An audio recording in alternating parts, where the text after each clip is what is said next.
අයිබන් හැමෝටම අපි අපේ අන්තිම ටියුටෝරියල් එකේදී මෙතනින් අපි ක්‍රියේට් බටන් එකක් දාලා ක්‍රියේට් view එකක් හැදුවා. මෙතනින් අපිට මේ කොලම්ස් ටික දාලා දැන් sample form එකක් තියෙනවා ස්ටුඩන්ට් data submit කරන්න පුළුවන්. හරිද? අපි බලමු දැන් කොහොමද ස්ටුඩන්ට් data අපේ database එකට save කරන්න කියලා. එතකොට අපි code එකට ගිහින් බැලුවාම දැන් අපිට route තියෙන්නේ ස්ටුඩන්ට්ලා view කරන්න. ඔක්කොම ස්ටුඩන්ට්ලා view කරන්න route එකක් තියෙනවා. ස්ටුඩන්ට්ලා ක්‍රියේට් කරන view එකට යන route එකක් තමයි තියෙන්නේ. දැන් මෙතන create කියන function එකට ගියාම මෙතනින් කරන්නේ create view එක තමයි අපි ඔයවන්නේ. දැන් අපි create view එකේ ඉඳන් එවන data save කරගන්න තව route එකක් අවශ්‍ය වෙනවා. අපි ඒකට තව route එකක් ලියාගමු. route සාමාන්‍යයෙන් අපි data එකක් submit කරනවා නම් අනිවාර්යෙන් අපි ඒක use කරන්නේ post method එකක්.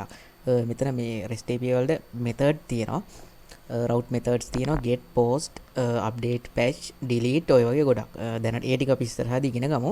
දැන් අපි මේ වෙනකොට get use කළා. get එකෙන් අපි කලේ data එකක් view කරන්න නැද්දි අපි ගොඩක් වෙලාවට get තමයි use කරන්නේ. සහ data එකක් submit කරද්දි මොකක් හරි ලොකු payload එකක් ලොකු data ටිකක් යවනවා නම් route එකත් එක්ක අපි ඒකට post method එක තමයි use කරන්නේ. එතකොට අපි මෙතන ගහන්න ඕන post කියලා. post කියලා දාලා අනිත් ටික සාමාන්‍ය විදිහමයි. අපි දාමු student store කියලා student controller store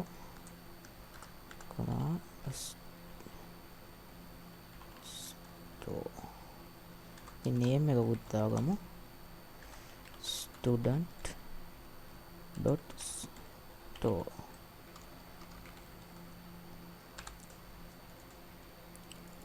class දැන් අපි මෙතන route එක ලියාගත්තාට නමුත් ඇත්තටම අපේ control එක ඇතුලේ මෙහෙම store කියලා function එකක් නැහැ. ඒ හන්ද අපි control එක ඇතුලට ගිහින් ඉල්ල store කියලා function එක උත් ලියාගමු. public function store මේකෙදි අපිට මේ store කියන function එකේ ඇතුලට data එවන හන්ද අපි මේකෙන් request එකේ data payload එකක් බලාපොරොත්තු වෙනවා. ඒ හන්ද අපි මෙතනට මෙන්න මේ විදිහට request එකේ payload එකක් accept කරන්න request object එකක් හදා ගන්න ඕන. හරිද? දැන් මෙතන ඔයාලට පේනවා අපි මේ request කියන එක දැම්මට පස්සේ මගේ මෙතන තියෙන මේ extension හන්දා මෙතන මේ request method එක request class එක මෙතනට import වුණා. නමුත් ඔයාලගේ import වුණේ නැත්නම් ඔයගොල්ලෝ මතක තියාගන්න මෙන්න මේ විදිහට use illuminate http request කියන class එකම එකට import කරගන්න ඕන. එතකොට මෙතනත් විශේෂත්වයක් තියෙනවා. ඔයාලට තියෙනවා මේ request කියන type එකෙන් request කියලා object එකක් තමයි අපි මේ හදාගෙන තියෙන්නේ. දැන් මෙතන අපිට request නැතුව x y ඕන එකක් දාන්න පුළුවන්. ඕන name එකක් දාන්න පුළුවන්. මේක නමක් විතරයි. ඒ හන්දා අපිට දැන් request එකක් කියලා අඳුරගන්න හැමතිස්සම අපි ගොඩක් වෙලාවට request කියන එක use කරනවා. ඊට වඩා දෙයක් නැහැ. එතනට ඔයාලට කැමති නමක් දාගන්න පුළුවන්. නමුත් request එක දාගත්තොත් එහෙම අපිට බලපුවම තේරෙනවා මේ request object එක තමයි කියන එක. අපි මෙතන ඇත්තටම data ටික එනවාද කියලා බලන්න මෙතන පොඩ්ඩක් return කරගමු request එක. දැන් මේ route එකට මොන හරි data එකක් කවුරු හරි එවුවොත් data එනවනම් ඒ data ටික අපිට return වෙලා පෙන්නයි. දැන් අපි ගිහින් බලමු create එකට.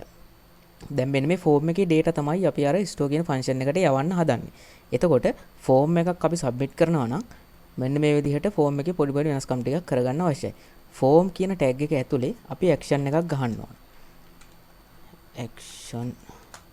action එක ගහලා action එකට තමයි අපි action එකේ අපි දාන්නේ මොන route එකකටද අපි submit කරන්න කියන එක. ඒක අපි මෙන්න මේ විදිහට වරහන් දාගෙන route කියලා දීලා route name එක දෙමු. මේකට දාලා අපේ route name එක student store කියන එක. ඊට පස්සේ මේකේ අපි method එකක් දෙන්නත් ඕන. method එක මොකද්ද? දැන් අපි මේකේ submit එකක් කරන හන්ද අපේ method එක වෙන්නේ post කියන එක. ඊට පස්සේ මේකේ security purposes වලට තියෙන token system එකක් තියෙනවා මේ Laravel වල integrate වෙලා. එතකොට මෙතන අපි මේ form එක submit කරන්න නම් අපි මේ form එකත් එක්ක CSRF token එක backend එකට යවන්න ඕන. ඉතින් මේකෙදි අපිට මෙතන නිකන් CSRF කියලා ගෙවුවාම මට නම් suggest වෙනවා මේක. ඒ හන්ද මතක තියාගන්න මෙතන @csrf කියන එක ඕගොල්ලෝ type කරන්න ඕගොල්ලන්ට suggest වෙන්නේ නැත්තම්. එතකොට මොකද්ද අපි form එක submit කරනකොට form එක ඇතුලේ අපි වෙනස් කරගන්න ඕන දේවල් කීපයක් තියෙනවා. form tag එක ඇතුළට දාන්න ඕන action එක.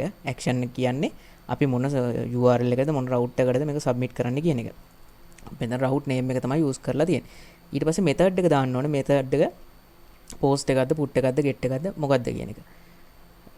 ඒක පෝස්ට් කියලා දාගත්තා සහ මෙතන CSRF token එක අපි යවනවා කියන එක දාගන්න ඕන. දැන් මේකේ div tag වල මේ අපේ input fields තියෙනවා. ඕගොල්ලෝ මතක තියාගන්න ඕන මේ input fields වල තියෙන data අපේ function එකට යනකොට යන්නේ මේ අපි input එකට දාලා තියෙන නමයි. දැන් අපි මේකේ input එකට නමක් දාලා නැහැ. input enter name කියන එකට අපි නමක් දාගන්න ඕන. name සමානයි name. දැන් මේ පළවෙනි input එකේ value එක යන්නේ name කියන නමයි. දෙවෙනි එකට අපි මේකට first name කියලා දාගමු. first underscore name. දෙවෙනි input එකටත් අපි name එකක් දාගමු. last underscore name. තුන්වෙනි input එක contact number එක. ඒකටත් අපි දාගමු contact number. තුන්වෙනි input එකටත් හතරටත් දාගමු okay address. ඊළඟට birthday. ඒකටත් අපි දාමු DOB කියලා. හරිනේ. දැන් එතකොට මේක සබ්මිට් කළොත් අපේ මේ route එකට data ටික යන්න ඕන. අපි දැන් ගිහින් වෙලා බලමු. මේක අපි form එකේ blade එකේ ලොකු change එකක් කරපු හන්ද මේක reload කරගන්න. reload ගහලා අපි දාමු නිකන් ඉන්දුනිල් ලක්ෂිත notes 76 නමය test@gmail.com 1994 11 විදිහට දාලා සබ්මිට් කරලා බලමු මොකද වෙන්නේ කියලා. හරි ඔයාලට පේනවා මෙන්න data ටිකක් return වෙලා තියෙනවා. මේ ඔයගලන්ට පේනවා අපි අර CSRF කියලා ගහපු හන්ද මෙන්න මේ CSRF token එක back end එකට ගිහින් තියෙනවා.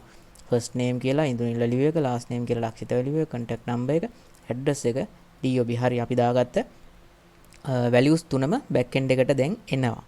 එහෙමනම් දැන් මොකද කරන්නේ? දැන් අපිට ඕනේ දැන් මෙතනට එනකන් අපේ front end එකෙන් එවන data ටික form එකෙන් එවන data ටික මෙතනට එනවා.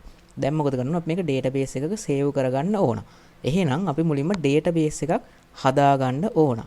එතකොට අපි මුලින්ම browser එකට ගියොත් එහෙම අපි SAMP එක දැන් අපි මේනකොට SAMP එක run කරලානේ තියෙන්නේ.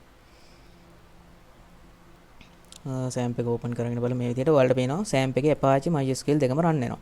එහෙම run වෙනවා නම් අපි මෙතන localhost php myadmin කියලා ගහලා enter කළාට පස්සේ අපිට php myadmin dbms එක හම්බ වෙනවා. එතකොට අපිට පුළුවන් මේකේ අලුතෙන් database එකක් හදාගන්න. මෙතන මෙන්න මේ new කියන tab එකට ගිහින් අපි මම මෙතනට දාගන්නවා sample project. හරි sample project කියන නමින් database එක දාන්න. මේ අනිත් දේවල් ගැන හිතන්න එපා. මේකෙන් create කරගන්නවා.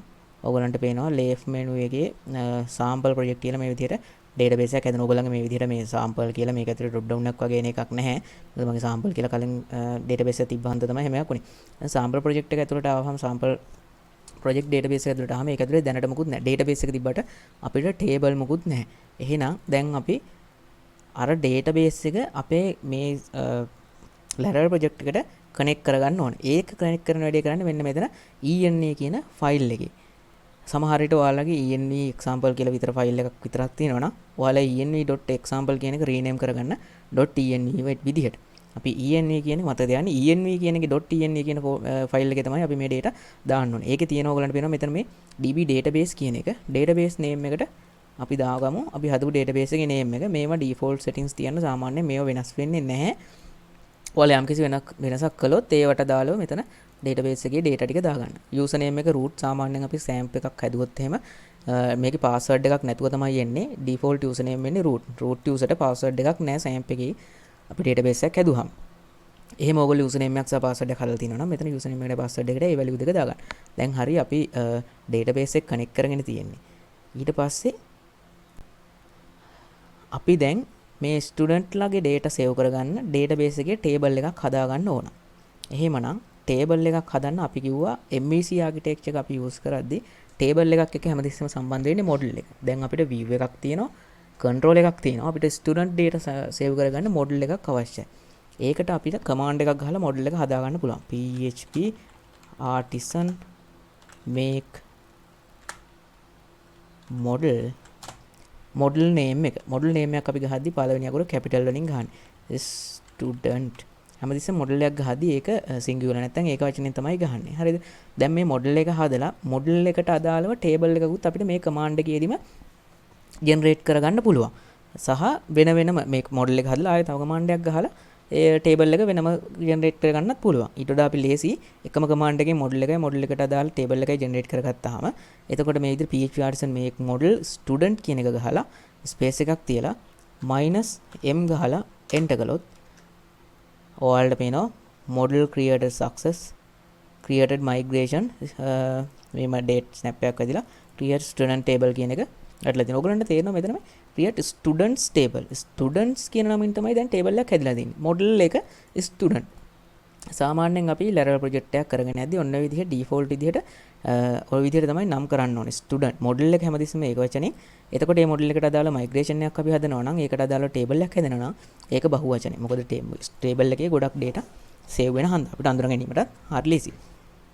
ඊට පස්සේ ඕගලන්ට බලන්න පුළුවන් මෙතන මේ app folder එකේ මේ models කියන folder එක ඇතුළට ගියාම මෙන්න මේ විදිහට student කියලා model class එකක් හැදිලා තියෙනවා. ඒත් එක්කම පල්ලෙහාට database කියන folder එකට ගියාම ඒකේ migration ඇතුලේ student ලට අදාළව migration එකක් හැදිලා තියෙනවා ඔයගලන්ට පේනවා. එතකොට මෙන්න මේ migration එකේ අපි මුලින්ම අපේ database එකේ student table එක හදාගෙන ඉන්න ඕන. student table එකේ මෙතන මේ student schema scope එක ඇතුලේ මෙතන අපිට table අපිට මුලින්ම save කරගන්න ඕන first name එක string එකක්. ඒක හන්දා අපි මේක string type එකේ කියලා කියනවා. ඒක first name මේ ඕගලන්ට කැමති නමක් දෙන්න පුළුවන්. මම මට ලේසි වෙන හන්දා first name කියලා දෙනවා. සහ මම මේක nullable කරන්න. nullable කියන්නේ මේ first name එක නෑ අපි first name එක not null තියමුකෝ. දැන් මෙහෙම තිබ්බොත් එහෙම මේ first name එකට අනිවාර්යෙන් value එකක් එන්න අවශ්‍යයි. එතකොට table string last name අපි last name එක nullable දාමු. හරිද? දැන් ඔයාලට මේ විතර මම කරපු වැඩේ සමහරවිට පැහැදිලි නැති වෙයි. මම ආයෙ පාරක් කියන්නම්. table කියන එක මේකේ keyword එකක්. අපි මේකේ table එකේ අදාළ columns මොනවද කියන එක තමයි මෙතනින් නම් කරන්න යන්නේ. ඊට පස්සේ අපි මෙතන මේ string කියලා දාලා තියෙන්නේ මේ column එකේ type එක මොකද්ද? වාචා එකක් නම් string, text එකක් නම් text, integer නම් integer විදිහට මෙතන කැමති type එකක් දෙන්න පුළුවන්. type එක දීලා වරහන් ඇතුලේ දාන්නේ table එකේ column name එක. පළවෙනි column name එක විදිහට අපි දෙන්නේ first name කියන එක. ඊට පස්සේ string type එකේ නැත්නම් වාචා type එකේ last name කියලා column එකක් හැදුවා. ඊට පස්සේ අපිට save කරගන්න තියෙනවා මොකද්ද අපේ ඊළඟ table එකේ අපි බලුවාම first name තියෙනවා last name තියෙනවා ඊට පස්සේ contact number එකත් අපි string දැනට දාගමු. ඉස්සරහට අපි හරියට manage කරමු මොනවද මේවා data type කියලා. contact number එකත් nullable තියමු. මොකද සමහර විට ළමයෙක්ට contact number එකක් නොතිබෙන්න පුළුවන්. ඊට පස්සේ table string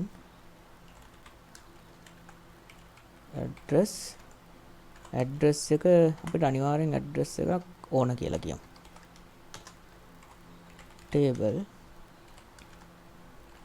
string DOB date of birth එක ඕනනම් nullable කරන්න පුළුවන් කියලා අපි කියමු. හරි. දැන් මේ වැඩේ මෙහිම තිබ්බා. දැන් අපේ table එකට අදාළ columns ටික අපි හදාගෙන ඉවර first name last name contact address DOB අපේ ওই ටික විතරයි තිබ්බේ. ඊට පස්සේ අපි මේ table එක දැන් අපි ගිහින් බැලුවොත් එහෙම අපේ table එක reload කරලා table මේ database එක reload කරලා database එකෙන් කිසිම table එකක් තාම ඇවිල්ලා නැහැ. නමුත් අපි මෙහි table එකක් හදලා තියෙනවා. දැන් උතන මේ table එක කොහොමද අරගෙන දාන්නේ? ඒකට අපි තව command එකක් use කරන්න ඕන. ඒකට අපි ගහනවා php artisan migrate. ඔයාලට පේනවා මේ විදිහට මේ create users table, create passwords table. දැන් මේ Laravel project එකක එන default table කීපයක් තමයි මේ user password fail jobs කියන එක. ඒක හිතන්න එපා. ඒ ඉස්සරහට අපි මොනවටද අවශ්‍ය වෙන්නේ කියන එක ඉස්සරහට බලමු. දැනට අපිට පේනවා මේ student table එක create වුණා කියලා තියෙනවා. අපි දැන් ආයි database එකට ගිහින් බැලුවොත් එහෙම මේක රීලෝඩ් කරලා මේ අපිට පේනවා මෙන්න සාම්බල් ප්‍රොජෙක්ට් තියෙන database එක ඇතුලේ fail jobs migration password මේ default තිබ table ටික ඒත් එක අපේ student table එක හැදිලා තියෙනවා. student table එක අපි click කරලා බැලුවොත් අපිට පේනවා first name last name contact address dob මේ විදිහට created updated id කියන මේක default column ටික ඇවිල්ලා තියෙනවා. ඔයගලන්ට පේනවා මේ තියෙන්නේ created updated කියන columns දෙකයි එන්නේ time stamp කියන එකෙන්. ඒක තියෙන්න දෙන්න. මොකද ඒකල auto manage කරගෙන ඒවට values ගහ ගන්න හන්දා සහ id කියන එක මෙතන තියෙන්න දෙන්න. සහ දැන් අපි දැන් student data save කරන්න view එකක් හදලා ඒ view එකෙන් store function එකක් හදලා store function එකට route එකක් ලියලා store function එකට data දැන් අපි යවුවා. දැන් අපි මේ data save කරගන්න model එකක් සහ database එකේ table එකකුත් හදාගත්තා. අපි ඊළඟ වීඩියෝ එකෙන් බලමු කොහොමද මෙතන control එක ඇතුළට එන මේ data ටික අපි අර හදාගත්ත table එකේ save කරන්න කියලා.